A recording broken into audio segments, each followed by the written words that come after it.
இன்றைக்கு ஆளும் சக்தியாக இருக்கிற சூழலிலும் கூட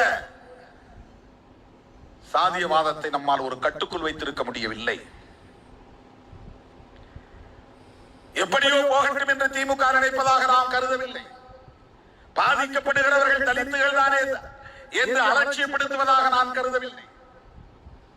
நம்மோடு சேர்ந்து அவற்றை எல்லாம் கட்டுப்படுத்த வேண்டும், ஒடுக்க வேண்டும் என்கிற உணர்வும் பிடிப்பும் அவர்களுக்கு இருப்பதாக உணர முடிகிறது, நம்புகிறோம்.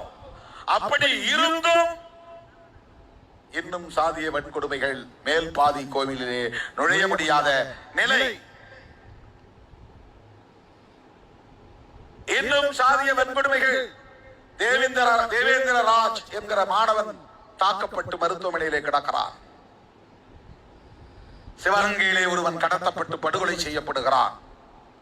சிலைமாளிலே தூங்கிக் கொண்டிருந்தவனை தூக்கிக் கொண்டு போய் அடித்து படுகொலை செய்கிறார்கள். சேலத்திலே மோரூர் பக்கத்திலே ஒரு 6ஆம் வகுப்பு படிக்கிற சிறுவனை எங்கள் தெருவழியை ஏன் செருப்பு போட்டுக் கொண்டு போனா என்று அடித்து அவனை அச்சுறுத்தி இருக்கிறார்கள். அவரிடம் நான் பேசும்போது அந்த மழலை பேச்சை கேட்டு நான் அதிர்ந்து போனேன். 6ஆம் வகுப்பு படிக்கிற சிறுவன், 10 வயது நிறைந்த சிறுவன். இவையெல்லாம் இன்னும் இங்கே நடக்கிறது. யார் ஆட்சியில் இருந்தாலும், திருமாவளவன் நாளைக்கு முதலமைச்சராக இருந்தாலும் கூட சாதிய வன்கொடுமைகளை தடுத்து விட முடியாது. 24 மணி நேரத்தில் உத்தரவு போட்டு தடுத்து விட முடியாது. இதுதான் யதார்த்தம். ஆயிரக்கணக்கான தலைமுறைகளாக இந்த மண்ணிலே நீடித்து நிலைத்திருக்கிற இந்த சாதிய பாகுபாடுகளை கலைந்தெறிவதற்கு இன்னும் பல தலைமுறைகள் தேவைப்படலாம். இது தவறு, இது குற்றம், இப்படி செய்யக்கூடாது என்கிற புரிதல் உள்ளவர்கள் அரசியலுக்கு வர வேண்டும். ஒரு கொலைகாரன் பரோலில் வருகிறான், அவனை கொண்டாடுகிற சமூகம் இந்த சமூகமாக இருக்கிறது. வெட்கப்பட வேண்டாமா? எந்த காரணமும் இல்லாமல் அவனை இட்டுக்கொண்டு போய் ஒரு இடத்திலே பதுக்கி வைத்து அவன் குரல் வளையை அறுத்து, கழுத்தை அறுத்து, கசாப்பு கடையிலே ஆட்டுக்குட்டி கழுத்தை அறுப்பது போல அறுத்து படுகொலை செய்தவன் மாவீரனா? அவனை கொண்டாடலாமா? இது எவ்வளவு பெரிய ஒரு கேடான கலாச்சாரம். இப்படிப்பட்ட கலாச்சாரம் உள்ளவர்களின் கைகளில் ஆட்சி அதிகாரம் வந்தால் என்ன ஆகும்? பாஜகவின் நண்பர்கள் யார்?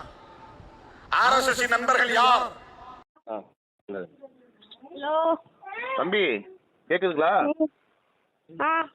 உங்க பேர் என்ன சொல்லுங்க? யோவான். யோவான், என்ன படிக்கிறீங்க? எந்த ஸ்கூல்ல? அரசு மேல்நிலைப்பள்ளி பெரியவங்க. சரி, என்னப்பா நடந்துச்சு உனக்கு? என்ன நடந்துச்சு கொஞ்சம் சொல்லுங்க, நீங்களே சொல்லுங்க என்ன நடந்துச்சுன்னு. நான் தடுத்து நடந்து போயிட்டு இருந்தேன்னா செப்பல கலட்டுனாங்களா. சரி, வேற யாரோ சொல்றாங்கன்னு நினைச்சேன். ஆனா கடைசியில என்னதான் சொல்லிக்கிறாங்க, நான் கேட்காமல போனேன். அதுக்கப்புறம் நான் போய் அதுக்கப்புறம் வந்து போயிட்டு இருக்கும்போது ரோடு கிராஸ் பண்ணும்போது மெயின் ரோட்ல போட்டு அடிச்சிட்டாங்க. எதுக்கு அடிச்சாங்க? யார் யார் அடிச்சதுன்னா எதுக்கு அடிச்சாங்க? எதுக்கு அடிச்சாங்க? யார் யார் அடிச்சது? செருப்பு கழட்டத்துக்கு அடிச்சிட்டாங்க. சரிப்பா. எப்படி பல்லுலாம் உனக்கு எப்படி இருக்குது? உடம்பு பரவாயில்லையா? யாரு, லேடிஸ் அடிச்சாங்களா ஜென்ஸ்ல அடிச்சாங்களா? ஆம்பளைங்க அடிச்சாங்களா பொம்பளைங்களும் அடிச்சாங்களா சேர்ந்து? கேர்ள்ஸ் தான் அடிச்சாங்க. நீங்க வந்து ஜாதி பேர் சொல்லி அடிச்சாங்க. ஜாதி பேர் சொல்லி அடிச்சாங்க. என்ன ஜாதி பேருன்னு சொன்னாங்க? பரப்பையான்னு சொல்லிட்டு அடிச்சாங்க. இது உண்மையிலுமே அப்படி சொன்னாங்களா அவங்க? அதுமாதிரியே சொன்னாங்க. வெறும் லேடிஸ் தான் அடிச்சாங்களா? கேர்ள்ஸ்? எவ்வளவு வயசு இருக்கு உங்களுக்கு? வயசு என்ன வயசுக்கும்? பெரியவங்க தான் தெரியல. இவங்க என்ன உனக்கு வந்துட்டியா அப்புறம் அப்பான்னு சொல்லிட்டியா இந்த மாதிரி அடிச்சாங்கன்னு? யார் சொன்னாங்க உனக்கு வீட்டுல? அவங்க வந்து யார்கிட்ட சத்தி வாங்கிட்டாங்க. என்னன்னு? நீ வந்து நான் நடந்த விஷயத்த நீ சொன்னீங்கன்னா நான் உன்னை வந்து கிணத்துல தூக்கி போட்டுருவேன். அப்போ உங்க அம்மா மேல சத்தியம் பண்ணேன் அப்படின்னாங்க. அதுக்கப்புறம் ஒரு அண்ணன் பார்த்துதான் ஒரு அண்ணன் தான் சொன்னிச்சு, தீபன் அண்ணன் சொன்னிச்சு. சரி பத்திரமா இருப்போம், நாங்க வந்து பாக்குறோம். பயந்துக்காத பத்திரம். சரிப்பா. என் பையன் என்ன தப்பு பண்ணா, குழந்தை பையன் எதுக்கு அது மாரி என் பையனை நாய் அது மாரி அடிக்கிறதுக்கு தரன்னு எடுத்துட்டு வந்து மெயின் ரோட்ல அடிச்சிருக்கிறாங்க. சேலத்தில் பள்ளி மாணவன் மீது சாதிய வன்கொடுமை தாக்குதல். சேலம் மாவட்டம் காடையாம்பட்டி வட்டம் டேனிஸ்பேட்டை பெரியவடுகம்பட்டி அம்பேத்கர் நகர் பகுதியை சேர்ந்தவர் தங்கமணி அம்மு தம்பதியினர். இவர்களுக்கு 2 குழந்தைகள் உள்ள நிலையில் மூத்த மகன் யோவான் 11 வயது பெரிய வடகம்பட்டியில் உள்ள உயர்நிலைப் பள்ளியில் 6ஆம் வகுப்பு படித்து வருகிறான். கடந்த 5ஆம் தேதி புதன்கிழமை பள்ளி முடிந்து மாணவன் வீட்டை நோக்கி சென்று கொண்டிருந்தார். அப்பொழுது ஆதிக்க சாதியினர் தெருவில் நடந்து வந்ததாகவும் அங்கு வசிக்கும் லட்சுமி, அங்காயி ஆகிய 2 பெண்களும் தாழ்த்தப்பட்ட சமுதாயத்தை சேர்ந்த பையன் நீ எப்படி எங்கள் தெருவில் செருப்பு போட்டுக்கொண்டு நடக்கலாம் என்று சாதி பெயரை சொல்லி திட்டி தாக்கியதாக கூறப்படுகிறது. வீட்டிற்கு வந்த மாணவன் நடந்த தாக்குதல் குறித்து தனது தாய் மற்றும் தந்தையிடம் தெரிவித்துள்ளார். முகம் பகுதி மற்றும் மர்ம உறுப்பு பகுதிகளிலும் கடுமையாக தாக்கியதாக கூறப்படுகிறது. இந்த நிலையில் தாக்குதலுக்குள்ளான மாணவன் ஓமலூர் அரசு மருத்துவமனையில் அனுமதிக்கப்பட்டு சிகிச்சை பெற்று வருகிறார். வெளியில் சொன்னால் கொலை செய்து விடுவோம் என்று மிரட்டியதாகவும் கூறப்படுகிறது. இதனால் அச்சமடைந்த குடும்பத்தினர் இன்று சேலம் மாவட்ட ஆட்சியரிடம் மனு வழங்க வந்தனர். மாணவன் மீது சாதி ரீதியாக தாக்குதல் நடத்திய உயர் சாதி பெண்கள் மீது நடவடிக்கை எடுக்க வேண்டும். இதுபோன்ற தாக்குதல் வேறு எந்த மாணவன் மீதும் நடத்தப்படக்கூடாது என்று கண்ணீர் மல்க கதறி அழுதனர். தாழ்த்தப்பட்ட சமுதாயத்தை சேர்ந்த பள்ளி மாணவன் செருப்பு அணிந்து சென்றதால் உயர்ந்த சாதியினர் தாக்கிய சம்பவம் சேலத்தில் பெரும் பரபரப்பை ஏற்படுத்தியுள்ளது. என் பையன் என்ன தப்பு பண்ணா, குழந்தை பையன் எதுக்கு அது மாரி என் பையனை நாய் அது மாரி அடிக்கிறதுக்கு தரன்னு எடுத்துட்டு வந்து மெயின் ரோட்ல அடிச்சிருக்கிறாங்க. ஏதோ ஆயிடுது என் பையனுக்கு. யாரு குழந்தை என்ன பாவம் சார் பண்ணிருவான்? என்ன என் பையன் என்ன தப்பு பண்ணா என் பையனை அது மாரி அடிக்கிறது சொல்லுங்க சார். என்ன தப்பு பண்ணா என் பையன் சேலம் ஜிஹெச்ல அட்மிட் பண்ற மாரி என்ன பண்ணா சொல்லுங்க. ஓமலூர் ஜிஹெச்ல அட்மிட் பண்ற அளவுக்கு என்ன பண்ணா என் பையன்? கழுத்துல காடி கண்ணாண்ட காயம் இங்க இப்படியே குத்திருக்கிறாங்க. அங்காயி லட்சுமி 2 பொம்பளைங்க காய விக்கிறவங்க. இவங்க எந்த ஏரியால போனாங்க? ஸ்கூல் வழியில தான் சார் அவங்க போகணும். எங்க பையன் ஸ்கூலுக்கு போறதுன்னா அவங்க வழியில தான் போய் ஆகணும். அந்த வழியில போகும்போது எதுக்கு நீ பலமா படிச்சுக்கிட்டு போற, நீ எப்படி வந்து நீட்டா போலாம், எப்படி செருப்பு போட்டு போலாம் அப்படின்ட்டு பையனை அடின்னு அடிச்சுக்கிறாங்க.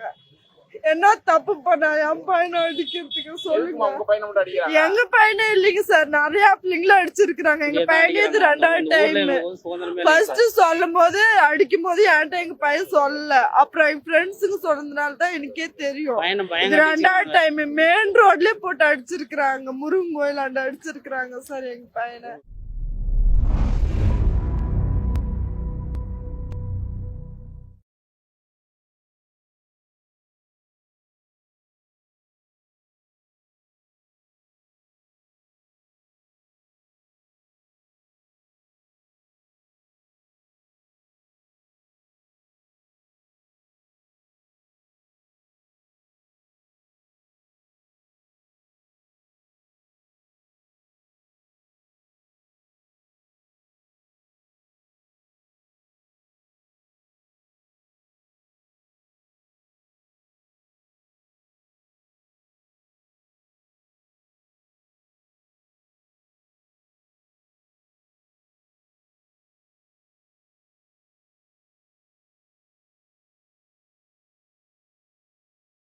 எந்த ஸ்கூல்? அரசு மேல்நிலைப்பள்ளி. ஓ, அப்பா பேர் என்ன? தங்கமணி. தங்கமணி. அம்மா பேரு? அம்மு. அண்ணன் தம்பி தங்கலாம் இருக்கா? தம்பி இருக்கான். அவங்க பேர் என்ன? அஸ்வின் பரமு. அஸ்வின் பரமுவா? நடந்துச்சு உனக்கு? நான் வழியில போயிட்டு இருக்கும்போது செருப்பு கழட்டிட்டு போடா அப்படின்றாங்க ஒன்னாங்க. நான் வேற யாரும் சொல்றாங்கன்னு நினைச்சேன். கடைசியில் பார்த்தா என்னதான் சொன்னாங்க. நான் கண்டுக்காத போயிட்டு இருந்தேன். மெயின் ரோட்டை போட்டு அடிச்சுட்டாங்க. யாரு? லட்சுமி, அங்காயி. 2 பேரு தானா? அதுக்கப்புறம் வலிக்குதுன்னு போய் கோயிலாண்ட உட்காந்தேன்னா ஆ நீ இப்போ இங்கே உட்காரலாமா, நீ உட்காந்து தீட்டு ஆ அப்படின்னாங்க. ஆ நான் அடித்ததெல்லாம் வீட்டில் சொன்னீங்கன்னா உன்னை கொண்டு போடுவேன். ஆ உங்கள் அப்பா அம்மா சத்தியம் பண்ணி சொல்ல மாட்டேன்னு ஆ அப்படின்னாங்க. ஆ அப்புறம் அது கோயிலை விட்டு எழுந்து வந்துட்டியா? ம் ஸ்கூலுக்கு யாரும் போயிட்டேன். கையால் அடிச்சாங்களா குச்சியால் அடிச்சாங்களா? கையில் ஆ அவங்க 2 பேரும் எதுக்குன்னு உனக்கு தெரிஞ்சவங்க தானே? இல்லை. அவங்க என்ன வேலை செய்கிறாங்களா? ஆ அவங்க என்ன வேலை செய்கிறாங்க? எது அரசாங்கத்தில் வேலை செய்கிறாங்களா, விவசாய வேலை செய்கிறாங்களா? அவங்க வந்து வீட்டு காய் வியாபாரம் பண்ணுறாங்க. காய்கறி வியாபாரம் பண்ணுறாங்களா? வீட்லேயே. வீட்டில். ஆ ஆ அப்புறம் நீ நேராக ஸ்கூலுக்கு போயிட்டியா வீட்டுக்கு போயிட்டியா? ஸ்கூலுக்கு தான் போயிட்டேன். ஸ்கூலுக்கு போயிட்டு அப்புறம் எப்போ வந்து சொன்னேன்? நான் சொல்லல, ஒரு அண்ணன் தான் சொன்னிச்சு. ஏன் நீ சொல்லல? அவங்க என்கிட்ட சத்தியம் வாங்கிட்டாங்க. ஓ அதனால நீ அம்மாவிட்ட சொல்லியா? அப்புறம் எப்படி அம்மாவுக்கு தெரியுது? ஒரு அண்ணன் சொன்னிச்சு. அந்த அண்ணனுக்கு எப்படி தெரியும்? அண்ணனை பார்த்துச்சு. அவங்க அடிக்கும்போது அவங்க பார்த்துருந்தாரா? ஓ அப்புறம் அவங்க அம்மா அப்பா கேட்ட போய் சொல்லிட்டு ஆமாங்க. சரி சரி சரி அதுக்கப்புறம் என்னாச்சு? அதுக்கப்புறம் அப்பா வந்து ஹாஸ்பிட்டலில் சேர்த்துட்டாங்க. உடம்புல காயமா? ம் ம் வலிக்க? குத்திவிட்டாங்க, ஒட்டு காய்ச்சிட்டாங்க, பல்லு ஆடுது. அதுக்கப்புறம் கண்ணை வீங்கிச்சு அடிச்சுட்டு. அதுக்கப்புறம் அள்ளியில் குத்திவிட்டாங்க. அப்புறம் அம்மா பார்த்து கேட்டுருப்பாங்களே என்னடா பல்லு உடஞ்சிருக்கு, ஏன் கண்ணை வீங்கிருக்கு அப்படின்னு உனக்கு கேட்டுருப்பாங்களா ஸ்கூல் போயிட்டு வந்த பிறகு? அதான் ஒரு அண்ணன் தான் சொன்னிச்சு. ம் நான் வரப்ப நேரம் இருந்தானே சொல்லிடுச்சு. அங்க ஸ்கூல்ல கேட்கல உன்ன யாரும் ஏன் அடிபட்டுருக்கு? நான் கீழே விழுந்துட்டேன்ட்டேன். கீழே விழுந்துட்டேன் அப்படின்ட்டேன். கீழே விழுந்துட்டேன்னு சொல்லிட்டியா? ஓ சரி சரி தைரியமா இரு, பாத்துக்கலாம். போலீஸ் விசாரிச்சாங்களா? சரி சரி சரி தைரியமா இரு. அவன்கிட்ட கொடுங்க.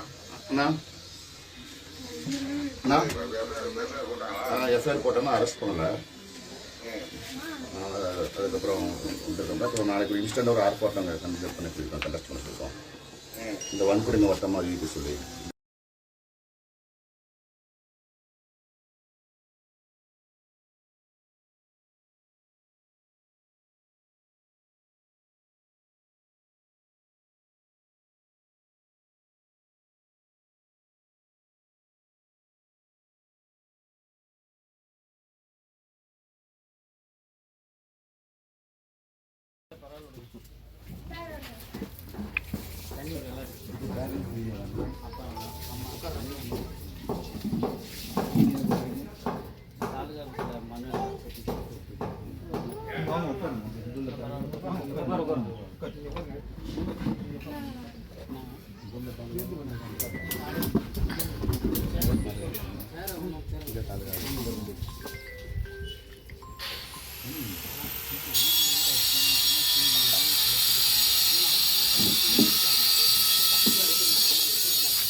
ஸ்டேட்மெண்ட் வாங்கினாரு.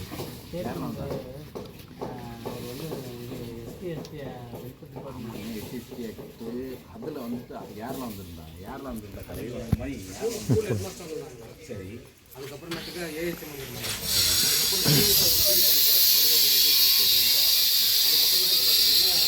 முன்னாள் பஞ்சாயத்து தலைவரோட பையன் அவங்க வந்து ஏன் ஸ்டேட்மெண்ட் வாங்கினப்பா அதான் அதுதான் நேற்று கேட்டோம். அப்புறம் அவர் இருக்கார் பிரதர். ஆமாம் ஸ்டேட்மெண்ட் நீங்கள் அங்கே கொடுக்கணும் படிச்சு போனால் அவங்க அந்த ஹெட்மாஸ்டர் அவங்க 2 பேருமே ஷெட்யூல்டு கஸ்ட் ஹெட்மாஸ்டர் ஏஹெச்எம்மும் 2 பேருமே வந்து எஸ்சி பீப்புள் தான். ஆனால் அவங்க சாதி இந்துக்களோட சேர்ந்துக்கிட்டு அவங்க ஒரு ஸ்டேட்மெண்ட்டு கேட்குறாங்க உட்காந்து. ஆமாம் அதான் அவனை வந்து எழுதக்கூடாது. சொன்னதை எழுதலைன்னா சொன்னதை எழுதவே இல்லை. அவங்களும் ஒன்று எழுதிட்டு இருந்தாங்க. சொன்னதை எழுதலைன்னா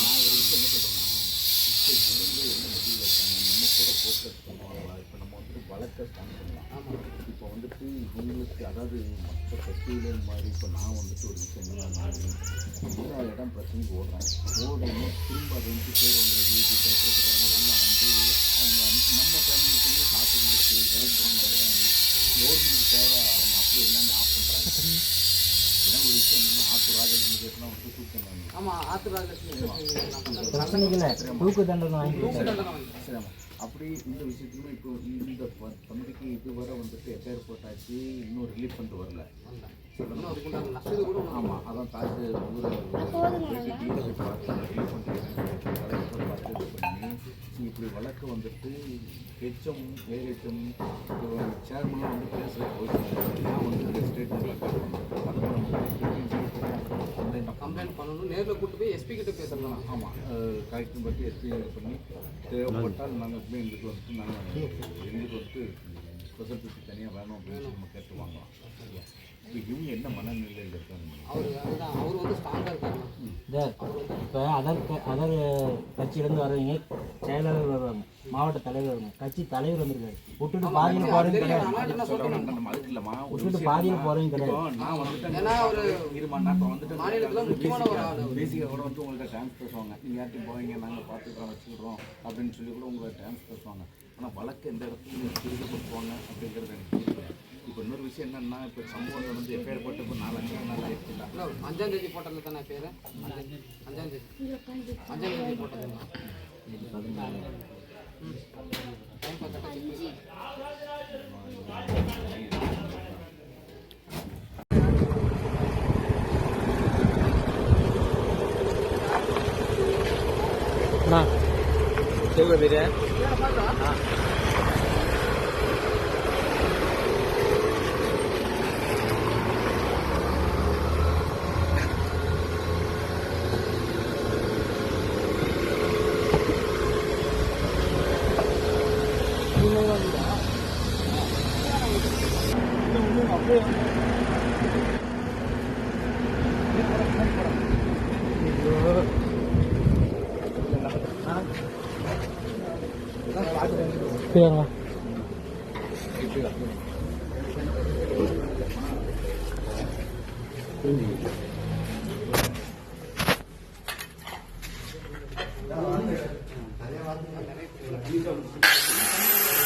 செய்துவிட்டு வழக்கமாக கைது செய்வதில்லை.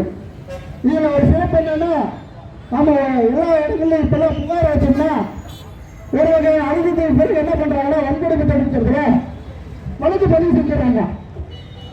அடுத்த 1 மாசம் 2 மாசம் கழிச்சு புகார் அளிச்சதுக்கே தெரியாம அந்த வழக்கை மூடிடுறாங்க. அது எப்படின்னு தெரியல. இதுக்கு சான்றா 2-3 வழக்கு கடந்த ஓராண்டு நம்மிடம் உள்ளது. நிச்சயம் அதை நாம் வெளிப்படுத்துவோம். அதற்காக ஒரு தனி போராட்டமே நடத்த வேண்டியிருக்கும். ஓமலூர் பகுதிகளில் வன்கொடுமை தடுப்பு சட்டத்தில் பதிவு செய்யப்பட்ட இதுவரை எனக்கு தெரிந்து நான் அறிந்த கடந்த ஓராண்டுகளில் பெரிதும் எந்த வகையில் குற்றவாளிகள் கைது செய்யப்படவில்லை. அப்படி இருந்தால் ஒரு வழக்கு இருக்கலாம், நமக்கு தெரியாமல் இருக்கலாம். ஆனால் எனக்கு தெரிந்து இதுவரை குற்றவாளிகள் கைது செய்யப்படவில்லை. வழக்கு பதிவு செய்யப்போர் உள்ளது. இந்த நிலை மாற வேண்டும். ஆட்சியாளர்களுக்கும் அதிகாரிகளுக்கும் எச்சரிக்கையாக சொல்கிறோம். தொடர்ந்து இதே நிலைமை நீடிக்காமல் பார்த்துக் கொள்ள வேண்டும். என்றால் எங்களுக்காக இருப்பது, நாங்கள் முழுமையாக நம்புவது அரசியல் சட்டத்தை மட்டும்தான். விடுதலை சிறுத்தைகள் தலித் மக்களும் ஒருவேளை சட்டத்தின் மீது நம்பிக்கை இல்லை என்றால், நம்பிக்கை இருந்தால் இந்த நாடு என்ன நிலையில் இருக்கும் என்று நினைத்து பாருங்கள். சாதி வரையிலே போன்ற நாங்களும் கையில் ஆயுத வேண்டும் என்றால் நினைத்து பாருங்கள். விடுதலை சிறுத்தைகள் ஒருவேளை அது போன்ற நிலையை தள்ளப்பட்டால் அதற்கு காரணம் இந்த அரசும் இந்த அதிகாரிகள் என்றும். நாங்கள் எப்போதும் அரசியல் நம்புவார்கள், நாங்கள் எப்போதும் அதிகாரத்தை நம்புவார்கள். தலைவர் அண்ணன் எழுத்து தமிழர் வழிவந்தவர்கள் நாங்கள் ஒருபோதும் மந்திரை நிறுத்த மாட்டோம். ஒருபோதும் நாங்கள் அரசியல் அதிகாரத்தை தவிர வேறு எதையும் நம்ப மாட்டோம். ஆனால் அந்த வகையில் நாங்கள் எப்போதும் அதிகாரத்தை நம்புகிறோம், அரசியலை நம்புகிறோம். எங்கள் அமைப்பு முழுக்க முழுக்க அரசியல் அதிகாரத்தை நம்பி நாங்கள் இந்த மக்களுக்கு அந்த விடுதலை நோக்கி நகர்கிறோம். நாங்கள் எங்களுடைய தொடக்கம் என்பது விடுதலை சிறுத்தைகள் கட்சியின் தொடக்கம் என்பது அண்ணன் பிரபாகரன் அவர்களின் ஈர்ப்பாக விடுதலை புலிகளுக்கு மாற்றாக, அதாவது விடுதலை புலிகள் இங்கே அங்கு உள்ளதை போல இங்கே விடுதலை சிறுத்தைகள் என்று தலைவர் அவர்கள் ஆரம்பித்தார். அதே போன்று விடுதலை புலிகளை போன்று இன்று விடுதலை சிறுத்தைகள் இருந்தால் நீட்டு போர்கள் என்ன நினைக்கும் என்று. ஆனால் நாங்கள் விரும்பவில்லை.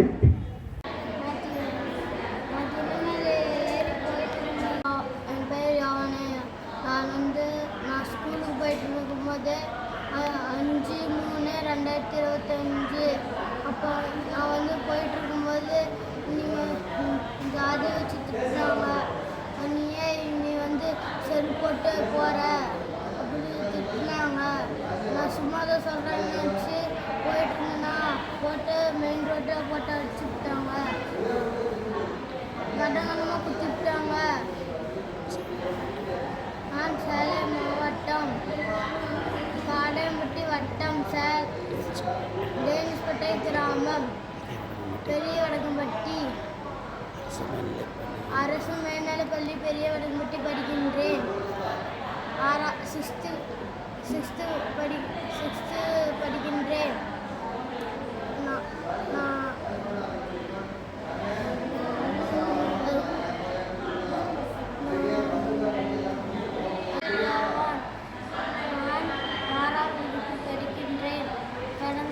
கடந்த 5/3/2025 நான் இப்போ தரத்தில் போயிட்டு இருக்கும்போது பறவையெல்லாம் போயிட்டு இருக்கோமா அப்படின்னு 2 குடியாட்டு எனக்கு கேட்டுட்டு இருந்தாங்க.